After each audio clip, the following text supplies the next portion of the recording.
¿Cuántas veces sentiste que tenías que ganarte el cariño? Que para ser querida había que estar disponible, ser buena, no molestar, resolver, adaptarte.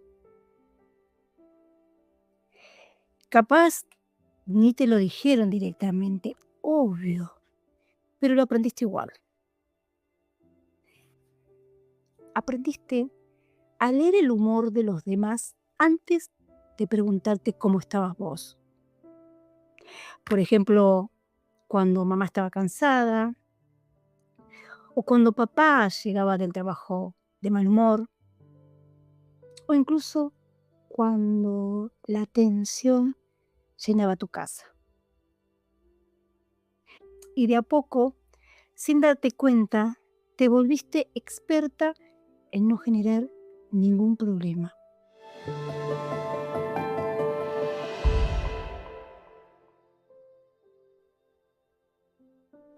Bienvenidas, bienvenidos al podcast de Refugio Emocional. Un espacio para ponerle palabras a lo que muchas veces vivís en silencio. Soy Miriam Ríos, consultora psicológica, y hoy vamos a hablar de algo que muchísimas personas cargan sin saberlo, y es el síndrome de la buena hija.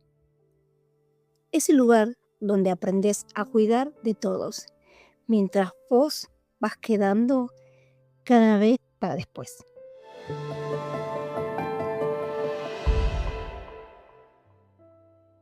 Vamos por parte. Hay personas que desde muy pequeñas aprendieron algo muy específico: cómo ocupar poco espacio. No porque fueran personas tranquilas por naturaleza, sino porque la mayoría de las veces se fueron adaptando. Aprendieron a observar el clima de la casa, desde las caras, los gestos, las miradas, esos silencios que pesan, el tono de voz. Y entonces empezaron a silenciar cosas, a pedir menos, a tratar de no complicar. ¿Por qué? Porque cuando sos chica y sentís que alrededor ya hay demasiado caos, demasiado cansancio o incluso demasiada tensión, intentás convertirte en alguien que no haga mucho ruido, en alguien fácil, en alguien que entiende, que ayuda, que no trae ningún problema. Y desde afuera eso se ve como madurez. Te dicen: qué buena nena que sos, qué tranquila, qué independiente. Pero muchas veces no era independencia, era supervivencia emocional. Porque muy temprano aprendiste algo muy duro, que el amor podía ponerse frío, que el cariño a veces dependía de cómo te comportabas, de cuánto ayudabas y de cuánto no molestabas. Y cuando una criatura siente eso, se adapta para no perder el vínculo. Es automático, no es una decisión consciente, es el cuerpo protegiéndote como puede.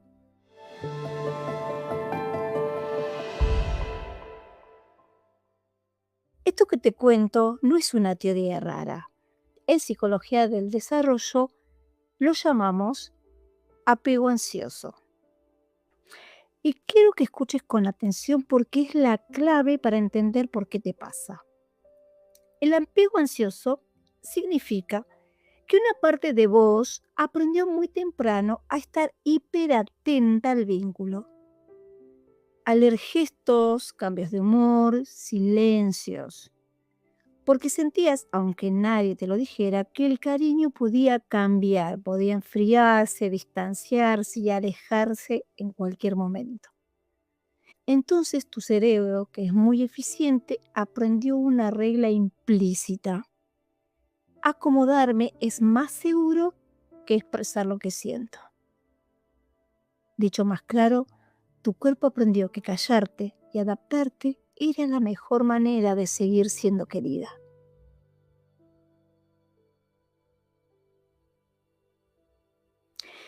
Y esto no es un defecto, es un aprendizaje, una estrategia de supervivencia emocional. Pero el problema es que aunque hoy seas adulta, muchas veces seguís funcionando con esa misma regla sin darte cuenta. ¿Te pasa que a veces ni siquiera sabes qué querés, pero sabes perfectamente qué necesita el otro?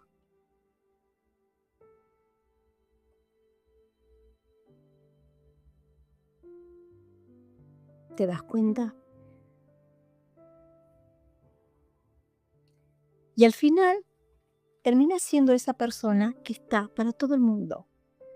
La que escucha, la que resuelve, la que acompaña, la que siempre tiene esa palabra para los demás. Y ojo, que hay algo muy valioso en eso, la verdad. Ser atenta, ser generosa, estar presente, está muy bueno. Pero también hay un cansancio enorme que muchas veces nadie ve. Porque llega un momento donde vos ya no podés más. Estás pendiente de todos todo el tiempo, tratando de que nadie se enoje, de que todos estén bien, de sostener, de ayudar. ¡Wow! Es un montón. Y mientras tanto, vos te quedás a lo último.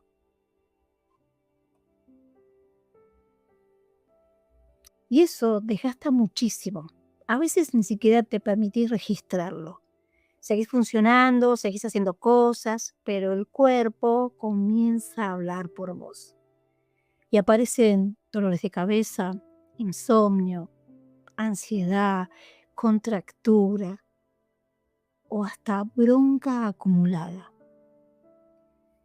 El cuerpo no se queda callado, empieza a manifestar de alguna manera ese malestar, ese cansancio. Y lo peor, o lo más doloroso de todo esto, es que a veces las personas que vos más amás son las personas que más te agotan. Pero no porque sean malas, sino porque aprendiste a querer abandonándote. Entonces, decís que sí cuando necesitabas decir que no, escuchás, aunque estés sumamente cansada, saturada, seguís disponible, aunque estés destruida. Y después aparece esa sensación de vacío, ¿no? Como si dieras muchísimo, pero nadie terminara de verte de verdad. Si eso te pasa, quiero que sepas algo. No es que pidas demasiado, es que lamentablemente aprendiste a recibir muy, muy poco.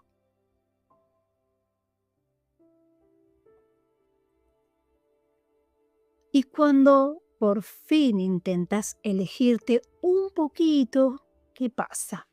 Aparece la culpa. ¿Te ha pasado? Capaz que querías descansar, cancelaste todo, no atender a nadie, ¿no? Poner un límite chiquitito, aunque sea una vez. Pero apenas lo haces, sentís el cuerpo raro, como si estuvieras haciendo algo malo. Y ahí te preguntas, ¿por qué me cuesta tanto algo tan simple? No es simple, porque no aprendiste que podías priorizarte y seguir siendo querida. Aprendiste lo contrario, que acomodarte mantenía el vínculo.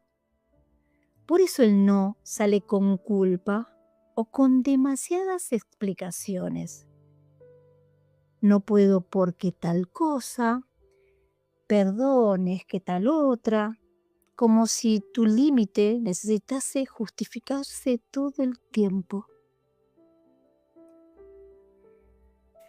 Acá hay otro dato que me parece fundamental y quiero que lo escuches con atención.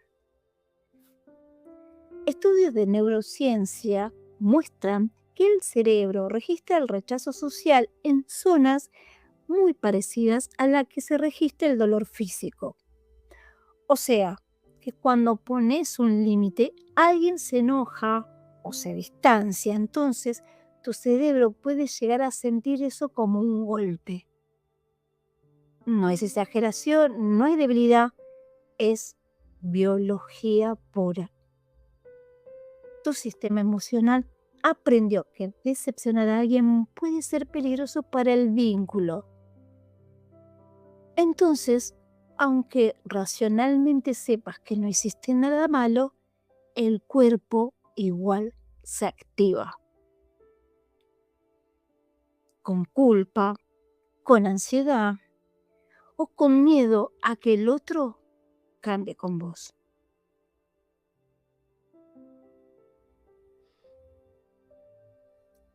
Y por eso no se trata de echarle ganas o animarse más.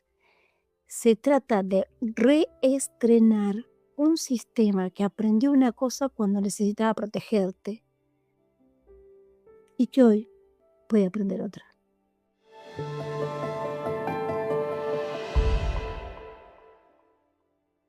Te voy a contar 3 escenas. Solo reconocí si alguna de estas te resuena, sin juzgarte, sin cuestionarte. Solo presta atención. Vamos con la escena 1. Tu mamá te llama y antes de atender ya sentís el cuerpo pesado.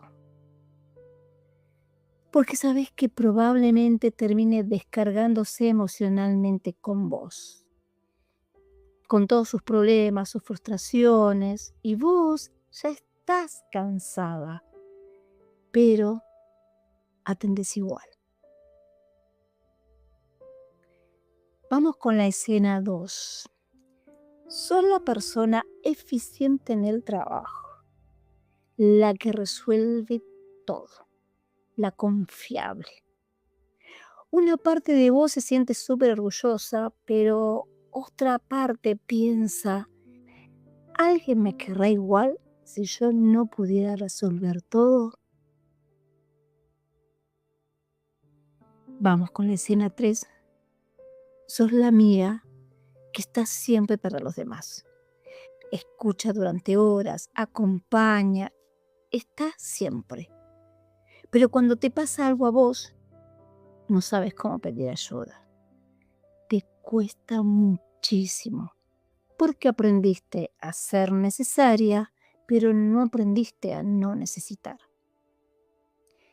Y eso, con el tiempo, genera una soledad muy silenciosa. La gente a tu alrededor conoce muy bien tu rol. Sos la fuerte, la que sostiene todo, la que cuida, la que siempre está. Pero no siempre conocen lo que en verdad te pasa.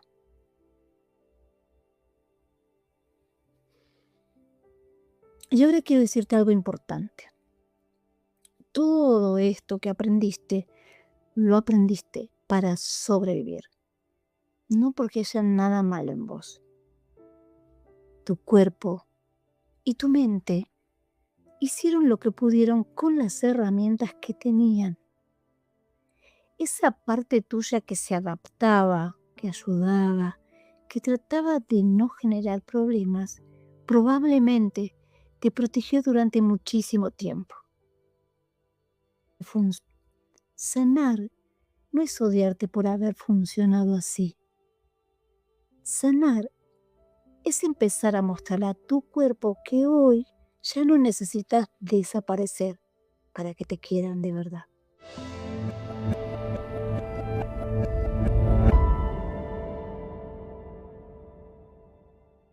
Vamos a hacer algo sencillo, pero potente. No hace falta que hagas todo, sino que empecemos eligiendo una cosa a la vez.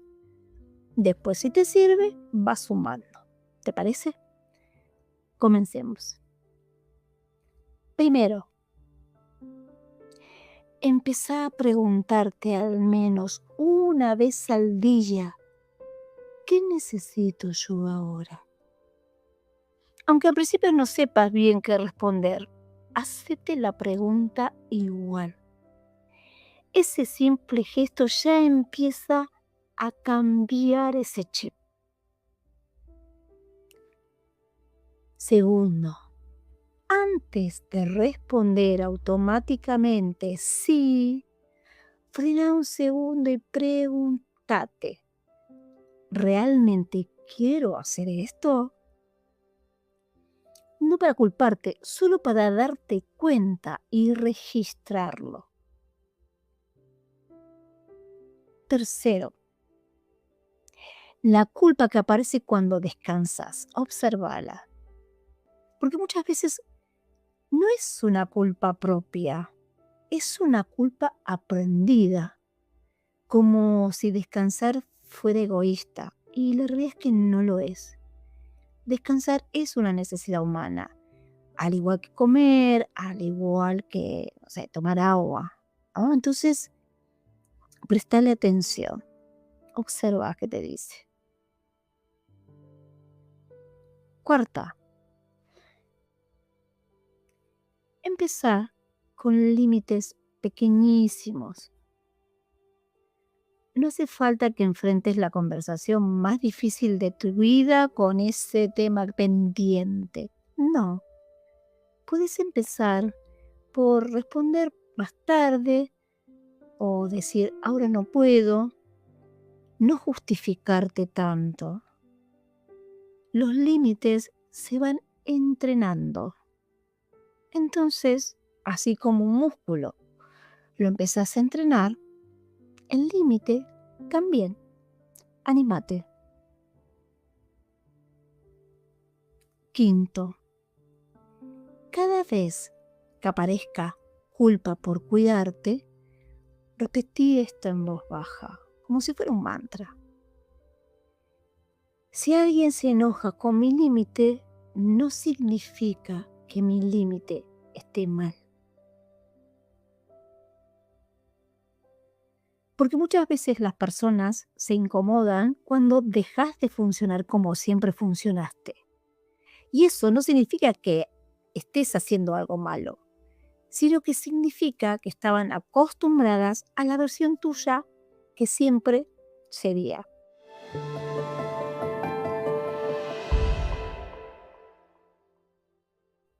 A veces el conflicto aparece simplemente porque dejaste de estar disponible todo el tiempo, porque empezaste a decir hasta acá. Eso realmente puede incomodar, pero incomodar no es lastimar. Una persona que te quiere de verdad puede frustrarse claramente. Eso pasa. Pero también puede escuchar un límite sin hacerte sentir culpable. Los límites sanos permiten también esto, escuchar a la otra persona y aceptar que no necesariamente tienen que estar siempre disponibles para ellos. Cuando creciste creyendo que tenías que ganarte el cariño, lo más difícil de aprender es esto. Cuidarte no te vuelve egoísta, te vuelve una persona que también se incluye a sí misma en el autocuidado. Eso sí es un refugio de verdad.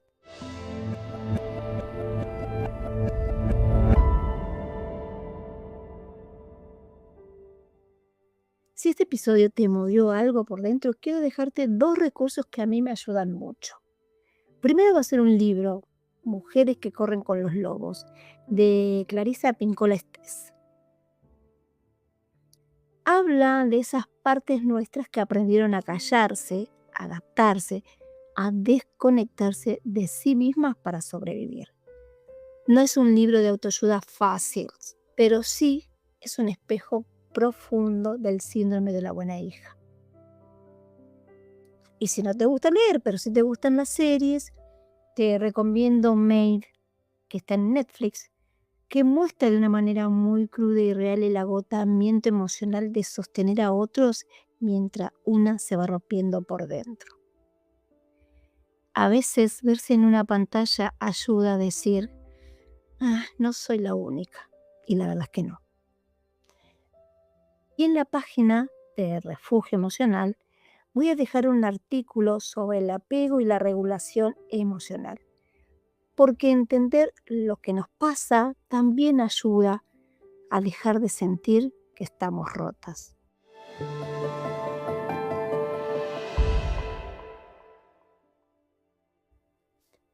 Pasaste años creyendo que tenías que merecer tu lugar, tu cariño, tu valor, como si tuvieras que ganarte el amor siendo útil, fuerte o disponible todo el tiempo. Pero quiero que te lleves esto. Tu valor no depende de cuánto sostenés, ni de cuánto resolvés, ni de cuánto te sacrificás.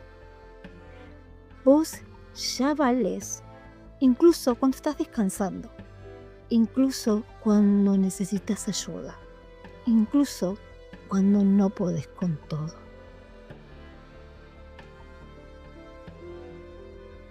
Y aunque quizás todavía te cueste creerlo, no tenés que desaparecer para que los demás estén bien. Gracias por refugiarte conmigo un rato. Espero que este espacio sea siempre un lugar al que puedas volver. Nos estamos hablando en el próximo episodio.